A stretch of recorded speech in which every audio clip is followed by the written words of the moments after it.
Travel Diary. નમસ્કાર, હું છું બરખા. ટ્રાવેલ ડાયરીમાં આપ સૌનું સ્વાગત છે. આજે આપણે ભારતનું પ્રખ્યાત બીચ ડેસ્ટિનેશન અને ગુજરાતીઓનું તો ફેવરેટ આધુનિક જીવનશૈલી, ડ્રિંક, ડાન્સ, મસ્તી સાથે ઘણા સુંદર રિઝોર્ટ્સ પણ છે, જ્યાં લોકોને શાંતિની પળો પણ માણવા મળે એવા ખૂબસૂરત ગોવાની સફર કરીશું. ગોવા એટલે મોજ મસ્તી અને કુદરતના ખોળે મન મૂકીને આનંદ માણવાનું એક સ્થળ.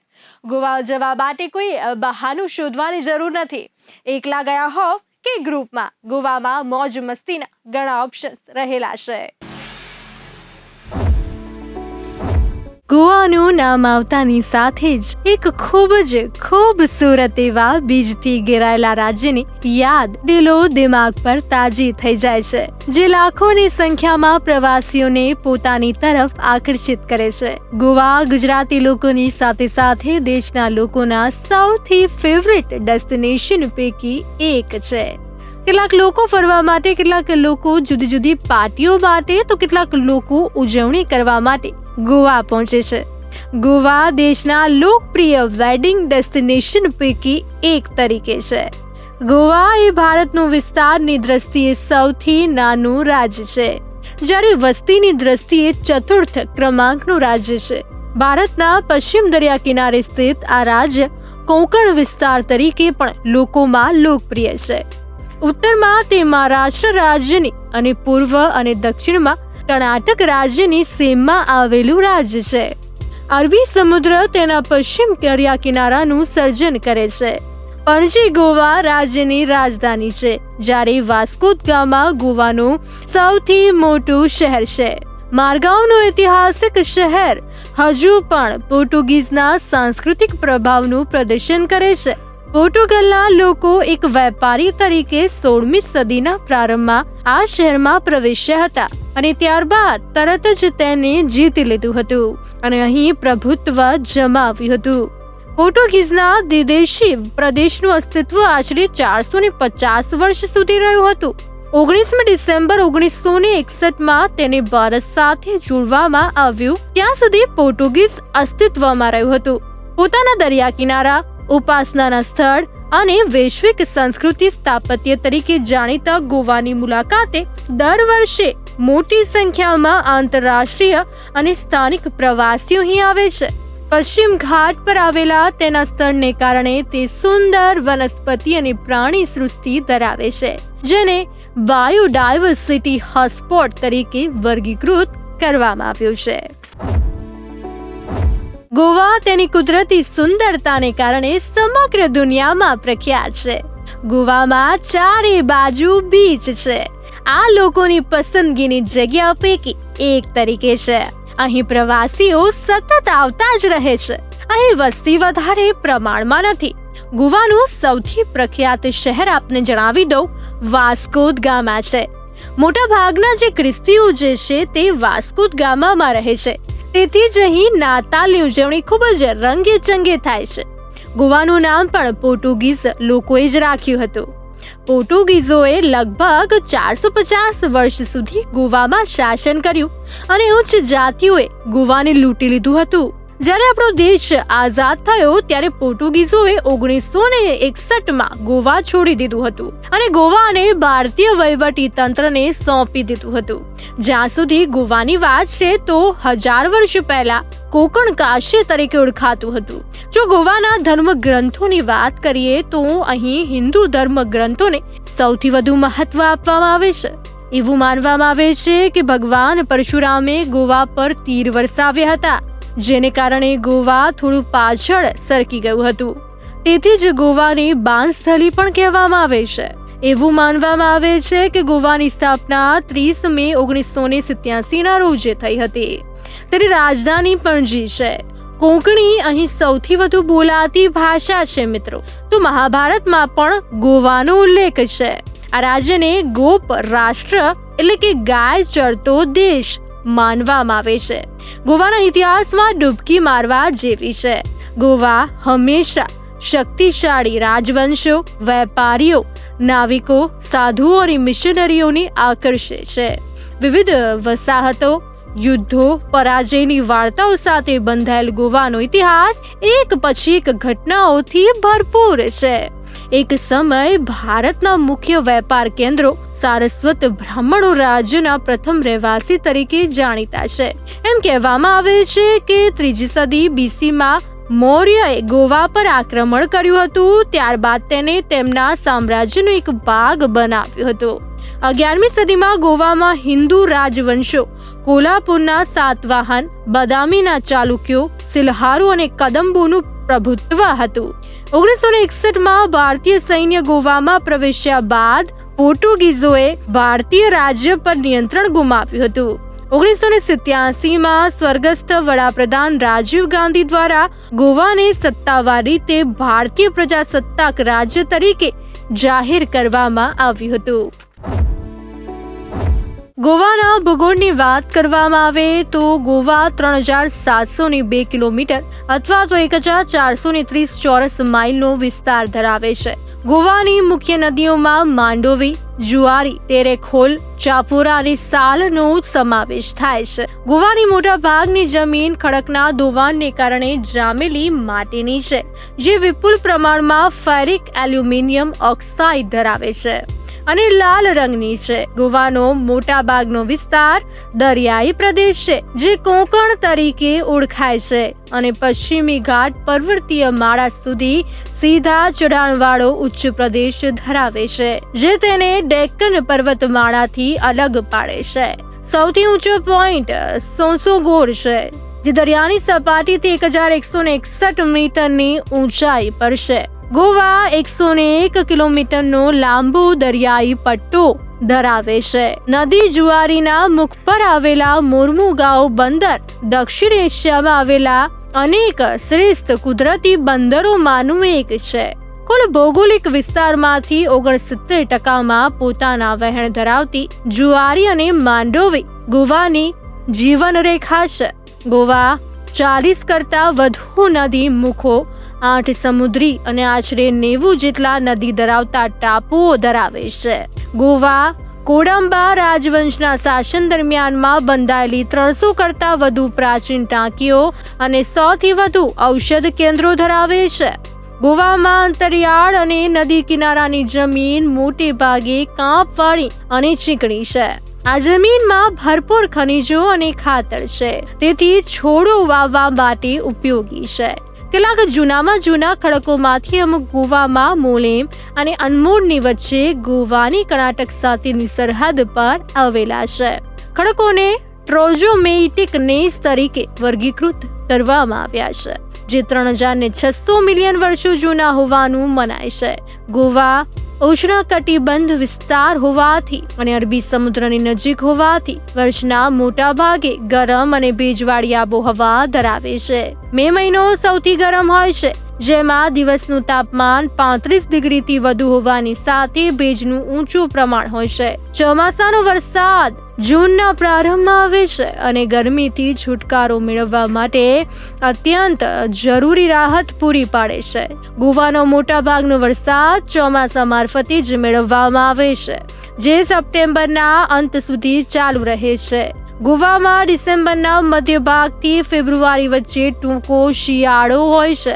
આ મહિનાઓમાં રાત્રે આશરે 20 ડિગ્રી અને દિવસે 29 ડિગ્રીની આસપાસ સાધારણ ભેજ જેવું તાપમાન હોય છે. વધુ અંતરિયાળમાં દરિયાથી ઊંચાઈ પર આવેલું હોવાથી રાત્રે ઠંડી ઓછા પ્રમાણમાં પડે છે. માર્ચ 2008 દરમિયાન ગોવામાં ભારે વરસાદ અને ભારે પવન ફૂંકાયો હતો. ચોખા મુખ્ય પાક હોવાની સાથે કઠોળો, રાગી અને અન્ય ધાન પાકો પણ ઉગાડવામાં આવે છે. મુખ્ય રોકડિયા પાકો નારિયેળ, કાજુ, સોપારી, શેરડી અને ફળો જેમ કે અનાનસ, કેરી અને કેળા છે. આજે 1424 કિલોમીટરથી વધુનો વિપુલ જંગલ વિસ્તાર ધરાવે છે. ગોવાનું રાજ્ય કક્ષાનું પ્રાણી ગૌર છે, જ્યારે પક્ષી લાલ ગળું ધરાવતો યલો બુલબુલ છે, જે બ્લેક ક્રેસ્ટેડ બુલબુલમાંથી અલગ પડ્યું છે. અને રાજ્યનું વૃક્ષ અસાન છે. મહત્વની વન્ય પેદાશો બાંબુવાસ, રાઠાબાર્ક, ચિલરબાક્સ અને બિરાણ છે. નારિયેળીના વૃક્ષો બધે જ અહીં આપને જોવા મળશે. તો મિત્રો, ગોવાનો મોટા ભાગનો વિસ્તાર જે છે દરિયાઈ પ્રદેશ છે, જે કોંકણ નામથી પણ ઓળખાય છે. ગોવાની ગણતરી ભારતના એવા સુંદર રાજ્યોમાં થાય છે જ્યાં દર વર્ષે દેશ વિદેશના લાખો ટુરિસ્ટ વેકેશન ગાળવા માટે અહીં આવે છે. ગોવાના ફરવાલાયક સ્થળોની આપણે વાત કરીએ તો તમે જે છે અહીંના ખૂબસૂરત બીચ તમામનું ધ્યાન ખેંચે છે. આ સાથે મુલાકાત લેવા માટે પણ ઘણા આકર્ષક સ્થળો રહેલા છે જેની આપ મુલાકાત લઈ શકો છો. તો ગોવામાં કયા કયા આકર્ષક સ્થળો આવેલા છે તેના પર કરીએ એક નજર. ક્વેરિયમ બીચ, અરવેલમ ગુફાઓ, હાર્વલેમ વોટરફોલ, વેલકમ હેરિટેજ પંજીમ ધર્મશાળા, કંબરજુઆ નહેર, તિરાકોલ કિલ્લો, સલીમ અલી પક્ષી અભયારણ્ય, ચોરલા ઘાટ, નેત્રાવલી બબલિંગ તળાવ, ભગવાન મહાવીર વન્યજીવ અભયારણ્ય. ક્વેરિયમ બીચ એ ગોવાનો સૌથી ઉત્તરીય બીચ છે. ગોવાના બીચ તેની ખૂબસૂરતીને કારણે જાણીતા છે. ક્વેરિયમ બીચ તેની સુંદરતા, સ્વચ્છતા, સફેદ રેતી, ધબકતા મોજા માટે લોકોમાં સૌથી લોકપ્રિય છે. હકીકત તો એ છે કે તમે અહીં અરબી સમુદ્રની મળતી નદી જોઈ શકો છો. અહીં બીચ પર ઘણી બધી હોટલ્સ આવેલી છે, ત્યાં તમે રોકાઈ શકો છો. ગોવામાં છુપાયેલા સ્થળોમાંનું એક છે જે દરેક એકાંત પ્રવાસી શોધે છે. અરવેલમ ગુફાઓ પણ પ્રવાસીઓને ખૂબ જ આકર્ષિત કરે છે. પાંડવો અને મહાભારતના સમય દરમિયાન ગોવામાં આવેલી ખડકની ગુફાઓ પૂર્વ ઐતિહાસિક જીવનના સ્મારકો પૈકી છે. આ ગુફાઓ તાજેતરમાં મળી આવી છે અને એવું કહેવાય છે કે પાંડવો તેમના વનવાસ દરમિયાન અહીં રોકાયા હતા. આ તમામ પ્રકારની બાબતો સામે આવ્યા બાદ લોકોમાં આ પ્રાચીન ગુફાઓને લઈને પ્રવાસીઓને સ્થાનિક લોકોમાં આકર્ષણ વધી રહ્યું છે. ગોવામાં હાર્વલેમ વોટરફોલ પણ ખાસ પ્રકારનું આકર્ષણ ધરાવે છે. આ વોટરફોલ પણ ગોવામાં જોવાલાયક સ્થળો પૈકીનું એક છે. ગોવા ફરવા માટે જતા લોકોએ આને જોવાની તક ગુમાવવી જોઈએ નહીં. જેમણે દૂધસાગર ધોધ જોયો છે તેમના માટે આ 50 મીટર ઊંચો ધોધ કદાચ એટલો આનંદદાયક નહીં હોય, પરંતુ ઘણા લોકો આ શાંત અને ભીડથી દૂર આ નાના ધોધ વિશે જાણતા નથી, જે પાણીના અવાજ સાથે થોડો સમય પસાર કરવા માટે યોગ્ય છે. આ ધોધની આસપાસ ગોવામાં અન્ય છુપાયેલા સ્થળો છે, જેમાં રુદ્રેશ્વર મંદિર અને અરવલમ ગુફાઓનો પણ સમાવેશ થાય છે. તિરાકોલ કિલ્લો હવે એક રિસોર્ટ તરીકે છે. તે 17મી સદીનો પોર્ટુગીઝ કિલ્લો છે, જે હિન્દ મહાસાગર પર એક ખડકની ટોચ પર સ્થિત છે. અઠવાડિયાના એક દિવસના નામ પર 7 ઓરડાઓ સાથે કિલ્લો આખા ગોવામાં સૌથી અદ્ભુત દ્રશ્યો આપે છે. જો તમે રૂમ ભાડે લો છો તો અહીં સ્વાદિષ્ટ ગોવા લંચ માટે તૈયાર રહો. કોકટેલની સૂર્યાસ્તની મજા અને દરિયાના મોજા માણવા આ અનુભવ ખૂબ જ અનોખો છે. ડોક્ટર સલીમ અલી પક્ષી અભયારણ્ય પણ તમામ પ્રવાસીઓને પોતાની તરફ આકર્ષિત કરી શકે છે. તેની પણ એક ખાસ વિશેષતાઓ રહેલી છે. આ પક્ષી અભયારણ્ય ચોરાવ ટાપુ પર આવેલું છે, જે બંદરથી દૂર ફેરી રાઇડ છે. પક્ષીઓ અમુક ચોક્કસ મહિનાઓ દરમિયાન સાઇબિરિયાથી અહીં આવે છે અને તેમને જોવાનો શ્રેષ્ઠ સમય વહેલી સવારનો છે. મોટાભાગના લોકોની ગોવા ટ્રીપ બીચ સુધી જ સીમિત હોય છે, પરંતુ જો તમે ગોવાને ખૂબ સારી રીતે એક્સપ્લોર કરવા માંગો છો તો સલીમ અલી બર્ડ સેન્ચ્યુરી જરૂર જવું જોઈએ. મેંગ્રોવના જંગલોથી ઘેરાયેલ આ સેન્ચ્યુરીમાં તમે એક સાથે અનેક પ્રકારના પક્ષીઓને જોઈ શકો છો, જેમાં બ્લેક બિટર્ન, રેડ નોટ, પાઇડ એવોકેટ તેમજ ઘડિયાળ પણ ખૂબ સારી એવી સંખ્યામાં અહીં જોવા મળે છે. આખી સેન્ચ્યુરી ફરવા માટે ફેરી રાઇડ લેવી એક ઉત્તમ ઓપ્શન રહેશે. સંગમ તાલુકામાં આવેલું આ નાનું તળાવ ખરેખર ગોવામાં એક અનોખું છુપાયેલું સ્થળ છે. જો તમે અહીં તાળીઓ પાડો છો અથવા ઝડપથી ચાલો છો તો તળાવ પર એક વિચિત્ર પ્રક્રિયા થાય છે અને તળાવની સપાટી પર પરપોટા દેખાવા લાગે છે. આ દ્રશ્ય ખરેખર અનોખું છે. અહીં પાણી સાથે તાત્કાલિક પ્રતિક્રિયા થાય છે. આનું કારણ તળાવના તળિયે આવેલી વનસ્પતિમાં રહેલો મિથેન ગેસ છે, જે કોઈ પણ હિલચાલથી બહાર આવવા લાગે છે અને પરપોટા બનવા લાગે છે. ગોવાનું નામ સાંભળતા જ લોકોની આંખોમાં એક અલગ જ ચમક આવી જાય છે અને એટલે જ તો તેને દેશના ફેવરિટ બીચ ડેસ્ટિનેશનનું બિરુદ મળ્યું છે. પરંતુ ગોવા એટલું પ્રખ્યાત છે કે દરેક જગ્યાએ પુષ્કળ ભીડ હોય છે. આવી સ્થિતિમાં જો તમારે ગોવામાં શાંતિથી સમય પસાર કરવો હોય તો તમારે ક્યાં જવું જોઈએ? ગોવા માટે પ્લાનિંગ કરતી વખતે આ પ્રશ્ન તમારા મગજમાં આવ્યો જ હશે. તેથી આ પ્રશ્નનો જવાબ આપવાનો સમય હવે આવી ગયો છે.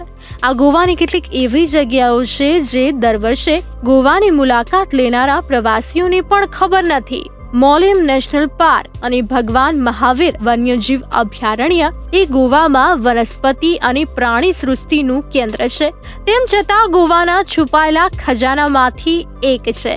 જ્યારે મોલેમ નેશનલ પાર્ક સાપ અને સરીસૃપ માટે જાણીતું છે. મહાવીર વન્યજીવ અભયારણ્ય ચિત્તા, ગૌર અને સુસ્તી રીંછ માટે પ્રખ્યાત છે. આ કુદરતી રહેઠાણોની વચ્ચે સમય વિતાવવો એ ગોવાના પ્રવાસનના વિકાસને પ્રોત્સાહન આપવાનો એક શ્રેષ્ઠ માર્ગ છે. જો તમે વન્યજીવ અભયારણ્યમાં બેસીને મગરોને જોવાની રાહ જોવા માંગતા ન હોવ તો કુંભરજુઆ નહેરની બોટ સવારી લો. તમે આ ભવ્ય પ્રાણીને તેના કુદરતી સ્વરૂપમાં જોઈ શકશો. આ સાંકડી નહેર વિશે ગોવાના બહુ જ ઓછા લોકો જાણે છે. તેની પણ પોતાની ખાસ વિશેષતા રહેલી છે. વેલકમ હેરિટેજ પંચમેને એક આકર્ષક ઇમારત છે જે લેટિન ક્વાર્ટર ઓફ ફાઉન્ટેનની મધ્યમાં આવેલી છે. આ ઇમારત પોર્ટુગીઝ વારસાની છે અને નવીનીકરણ છતાં આજે પણ તેના જૂના મૂળ અને સ્થાપત્યને જાળવી રાખ્યું છે. ગોવામાં મોટી સંખ્યામાં પ્રવાસીઓ દર વર્ષે આવતા હોય છે. જુદી જુદી ઉજવણી માટે લોકો અહીં પહોંચે છે. અહીંની ખૂબસૂરતીથી લોકો પ્રભાવિત છે. ગોવાની મુલાકાત લેવાનો શ્રેષ્ઠ સમય. રજાના દિવસોમાં ફરવા માટેની યાદીમાં ગોવા ટોપના સ્થળો પૈકી એક તરીકે છે. પ્રવાસીઓ અહીં વારંવાર આવે છે. અહીં આવવાનો શ્રેષ્ઠ સમય નવેમ્બરથી માર્ચ વચ્ચેનો છે. આ સમયે અહીંનું વાતાવરણ ખૂબ જ ખુશનુમા બની જાય છે. પ્રવાસીઓ અહીં બીચની મજા માણી શકે છે. ગોવાનો ઇતિહાસ ઘણો જૂનો છે. અગાઉ અહીં પોર્ટુગીઝોનું શાસન હતું અને આજે પણ પોર્ટુગીઝ પરિવારો અહીં રહે છે. તો ગોવાની ખાસ વાત તો એ છે કે મિત્રો અહીં ખૂબ જ પ્રાકૃતિક સુંદરતા છે. આ સાથે અહીંના બાર અને રેસ્ટોરન્ટ્સ પણ બહુ જ ખાસ છે. ગોવા જતા કેટલો ખર્ચ થશે? જો તમે યોગ્ય પ્લાનિંગ કરીને 1 મહિના પહેલા જ ગોવા માટે ફ્લાઇટ ટિકિટ બુક કરાવી લેશો તો થોડી સસ્તામાં પડી શકે છે. ફ્લાઇટ ટિકિટ બુક કરતી વખતે ક્રેડિટ કાર્ડનો ઉપયોગ કરીને પેમેન્ટ કરવાથી પણ ડિસ્કાઉન્ટ ઓફર મળી શકે છે. ગોવાના ટૂર પેકેજની વાત કરીએ તો મુસાફરીની વાત કરતા એક વ્યક્તિ માટે પોસાય તેટલો ખર્ચ થઈ શકે છે. ખર્ચ 20 થી 25,000 સુધી રહી શકે છે. જો કે તમારા રોકાવાના દિવસો અને હોટેલ પ્રમાણે આ ખર્ચમાં વધારો કે ઘટાડો પણ થઈ શકે છે. તો ગોવા ટ્રીપની કેટલીક ખાસ વાતો જે જાણવી તમારા માટે ખૂબ જ મહત્વની રહેલી છે. આપને જણાવી દઉં કે ગોવા જવા માટે યોગ્ય સમય પસંદ કરવો ખૂબ જ મહત્વપૂર્ણ છે. તો ઓક્ટોબરના મધ્યથી માર્ચના મધ્યનો સમયગાળો બેસ્ટ છે. આ સમય દરમિયાન તમને ઘણી આકર્ષક ડીલ્સ પણ મળી જશે. દરિયામાં ભીડ પણ ઓછી રહેશે અને રહેવા માટેનું સ્થળ પણ મળી જશે. સૌથી સારી વાત તો એ છે કે આ સમયે ગોવા જવાનો જે ખર્ચ છે તે પણ ઓછો રહેશે. એડવેન્ચરસ ગેમ રમ્યા વિના ગોવાની સફર જે છે અધૂરી ગણાય છે. સ્કૂબા ડાઇવિંગ કરી શકો છો, કાયાકિંગ કરી શકો છો, જેટ સ્કીઇંગ કરી શકો છો, વિન્ડ સર્ફિંગ પણ તમે કરી શકો છો. અહીં આ બધી જ એક્ટિવિટી જે છે ખૂબ જ લોકપ્રિય અને એડવેન્ચર સ્પોર્ટ્સ છે. વનસ્પતિ અને સમૃદ્ધિ જીવ સંપદા. સમુદ્રી અને જમીની એવી કુદરતી ધન સંપદાથી તરબતર એવા ગોવામાં કુદરતી નજારા ચારે બાજુ જોવા મળે છે. ગોવાનું વન્ય અભયારણ્ય 1,512 કરતા વધુ છોડોની દસ્તાવેજી જાતો, પક્ષીઓની 2,075 કરતા વધુ જાતો છે. 48 પ્રકારના પ્રાણીઓ અને પેટે ઘસીને ચાલતી 60 થી વધુ ઉત્પત્તિઓ ધરાવવા સાથે ગૌરવ લે છે. ચોખા મુખ્ય પાક હોવાની સાથે કઠોળો, રાગી અને અન્ય ધાન પાકો પણ ઉગાડવામાં આવે છે. મુખ્ય રોકડિયા પાકો નારિયેળ, કાજુ, સોપારી, શેરડી અને ફળો જેમ કે અનાનસ, કેરી અને કેળા છે. ગોવા 1424 કિમીથી વધુનો વિપુલ જંગલ વિસ્તાર ધરાવે છે. ગોવાનું રાજ્ય કક્ષાનું પ્રાણી ગોળ છે. સામાજિક અને રાજકીય ગોવા. સામાજિક અને રાજકીય રીતે પણ ગોવાનું ખાસ મહત્વ રહેલું છે.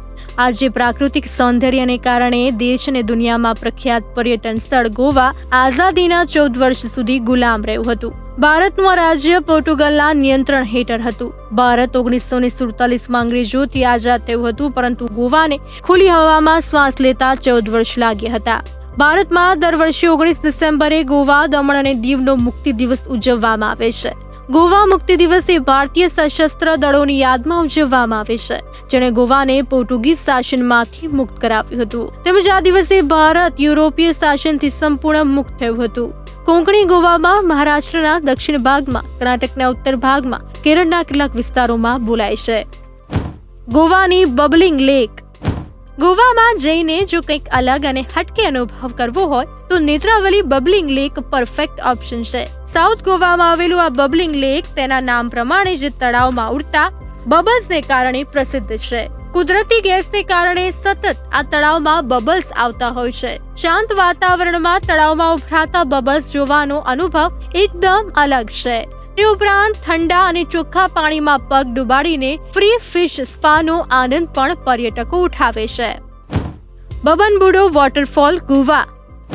પણજીથી લગભગ 60 કિલોમીટર દૂર સ્થિત કોડીગાંવ વાઇલ્ડલાઇફ સેન્ચ્યુરી, જ્યાં તમે બાયસન, પેંગોલિન, કાળો ચિત્તો જેવા અનેક જંગલી જાનવરો જોઈ શકો છો. આ ઉપરાંત અહીં બીચ જગ્યા છે બમનબુડો વોટરફોલ. એડવેન્ચર ટ્રાવેલના શોખીનો માટે આ જગ્યા સ્વર્ગ સમાન લાગશે. Butterfly conservatory Goa. ગોવાની એકદમ મોસ્ટ એક્સાઇટિંગ અને ઓછી જાણીતી જગ્યાઓમાં આ કન્ઝર્વેટરીનો સમાવેશ થાય છે. પતંગિયાની લુપ્ત થઈ રહેલી પ્રજાતિઓને બચાવવા માટે આની સ્થાપના કરવામાં આવી હતી. હાલમાં અહીં 113 પ્રજાતિઓ જોવા મળે છે. હવે ખાલી કલ્પના કરો કે તમે જંગલમાં ચાલી રહ્યા છો અને તમારી આસપાસ નાના રંગબેરંગી પતંગિયાઓ ઉડી રહ્યા છે. ફોટોગ્રાફર્સ અને કુદરતને પ્રેમ કરનારાઓ માટે આ એકદમ અલગ અને અનોખો અનુભવ પુરવાર થશે. ઘણા લોકો ગોવાની સુંદરતાનો આનંદ માણવા માટે અહીંયા ફરવાનું પસંદ કરે છે. ગોવા તેની પ્રાકૃતિક સુંદરતા અને ખૂબસૂરત બીચના કારણે લોકોમાં ખૂબ જ લોકપ્રિય છે. ગોવામાં મનોરંજનની સાથે સાથે જુદી જુદી પ્રકારની ઉજવણી પણ કરવામાં આવતી હોય છે. તો ગોવાના કેટલાક દરિયા કિનારા શાંત પણ છે, જે આરામની રજા માટે આદર્શ છે. અહીં સાથે સાથે મસ્તી મોજ કરવા માટે નાઇટ લાઈફ પણ બેસ્ટ છે. 110 કિલોમીટર જેટલા લાંબા દરિયા કિનારાના વિશાળ પટ સાથે ભારતમાં આ હોલિડે પ્લેસ 48 જેટલા દરિયા કિનારાઓથી પથરાયેલું છે. ગોવા એ ઝળહળતા કોંકણ કિનારે આવેલું ભારતનું શ્રેષ્ઠ બીચ ડેસ્ટિનેશન છે. અસંખ્ય દરિયા કિનારાઓથી સજ્જ ગોવા ઉત્સાહપૂર્ણ નાઇટ લાઈફ રિઝોર્ટથી ધબકે છે.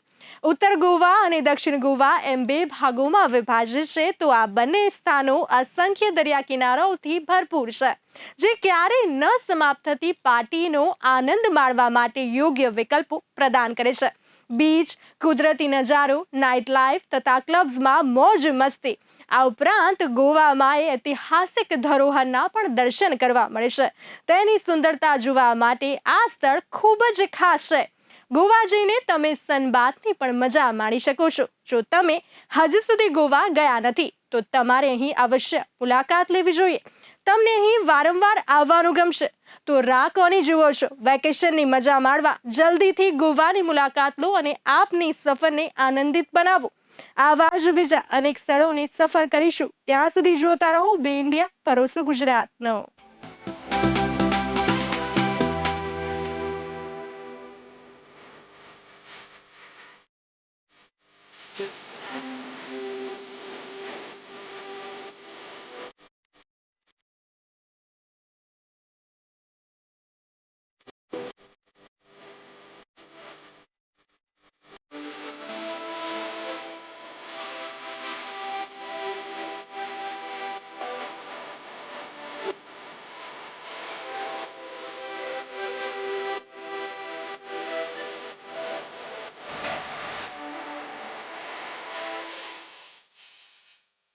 Travel Diary